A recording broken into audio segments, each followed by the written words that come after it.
My name is Tyler Oakley, and this is my life. I was born March 22nd, 1989 in Jackson, Michigan at Foote Hospital. My parents were divorced when I was a toddler, so I've always had two families. Between my sisters and my stepbrothers and my stepsisters and my half-brother and my in-laws, I have 12 siblings total. In elementary school, I had to get glasses, so my parents let me pick out whatever pair I wanted. So I got these big, round glasses that were bright purple. It was basically the start of my fabulosity. Back then, I began to develop a bit of an addictive personality. No matter what it was that I was obsessed with, I had to have everything involved with it. When it was Pogs, I had my own Pog maker. When it was Beanie Babies, I had tag protectors and value handbooks. When it was Pokemon, I competed at local video game stores in tournaments. I guess that's why nowadays I can't get off Tumblr. When I was going into the 6th grade, I moved to a new city and I knew nobody. So I turned to choir and drama for a new group of friends. I met Dolan and we instantly became best friends. Leading up to this point in my life, I had an addiction to food and I had always been unhealthily overweight and very unhappy about it. And so I took matters into my own hands. Unfortunately, I wasn't smart about it and my addictive personality took a 180 until I developed an eating disorder. I refused to eat and I became addicted to exercise. I went from one unhealthy way of living to another.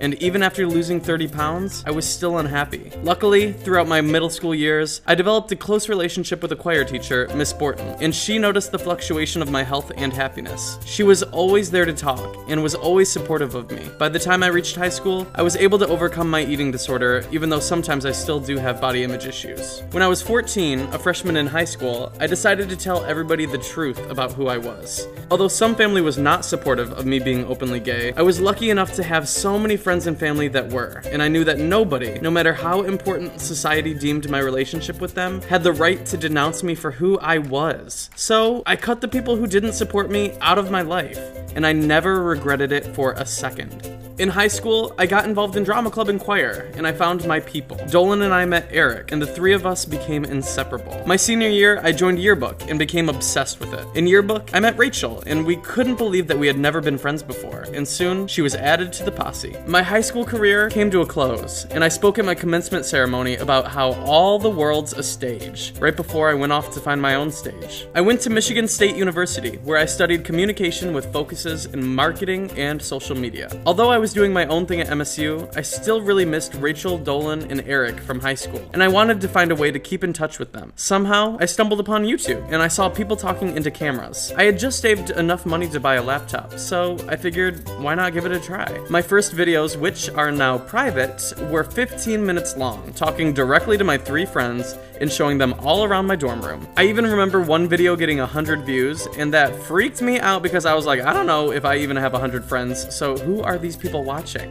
Around that time during my freshman year, I met Corey, an RA in my building. We bonded over Mario Kart and soon became inseparable through our mutual love of YouTube and vlogging. After my junior year, I decided I needed to get out of Michigan and spend a summer interning. I had two internships, one at a celebrity PR firm and the other at the Trevor Project, both of which were in LA. Half my summer was spent working for an organization that saved lives every day, and the other half was spent doing nothing of importance. I soon realized that if I was going to be working in social media, it had to be something that I cared about and something that was fun. Slowly but steadily, my YouTube presence was picking up. It hadn't really hit me yet until I reached one moment where I found out that more of you guys were watching my videos than could fit into my university's football stadium. That's when I knew something big was going on. With my college career coming to a close, I began applying for adult jobs, but none of them were sticking. With rejection after rejection, I started to think that maybe my online life was keeping me from getting a job. I was so discouraged. And so I decided to take advantage of the situation.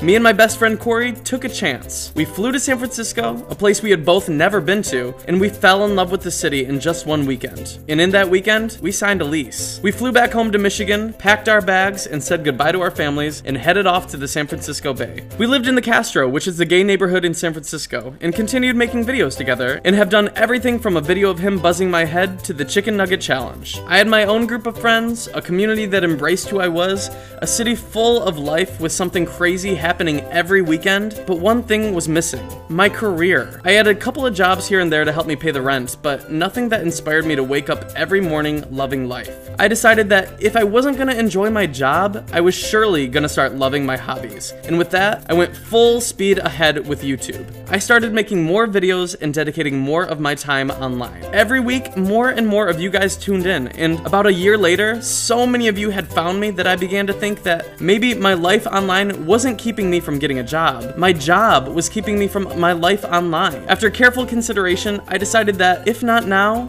when? And I put in my 2 weeks notice and became a full-time YouTuber with dreams much bigger than YouTube itself.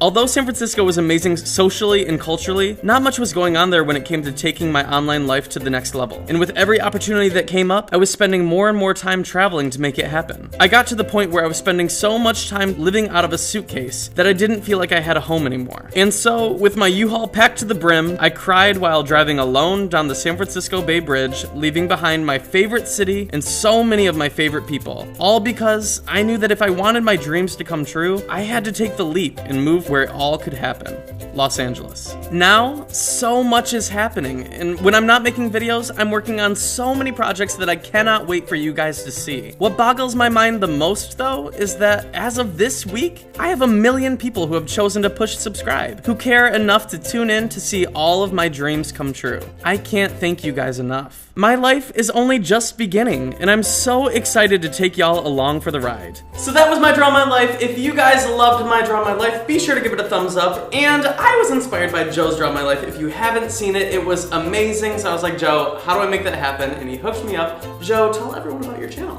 Okay. I do stop motion. I do animation.